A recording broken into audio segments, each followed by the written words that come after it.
Саламатсыздар, мен номер 89-шы IT мектеп лицейінің 7-ші А сынып оқушысы Наркол Диас. Мен жобамның тақырыбы смарт саябақ. Мен жобамның мақсаты қазіргі таңдағы саябақтарды дәл осындай смарт саябаққа айналдыру.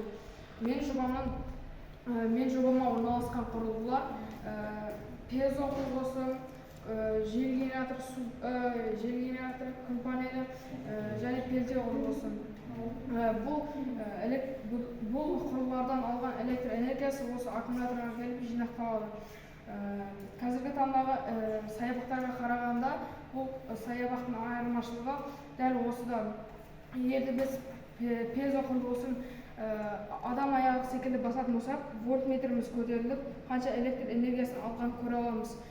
Және де пелте құрылғысын бір жағын суытып, бір жағын ысытатын болсақ, бізде вольтметріміз көтеріліп, қанша электр энергиясын алған көре аламыз. Бұл электр энергиясын осы біздің смарт саябағымызға және ұялы телефонымызға қуат алуға қолданыламыз.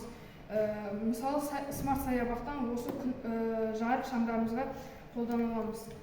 Қорытындыға келе, мен жобамның ұтымды тұстары: біріншіден, механикалық энергияны электр энергиясына алмастыру.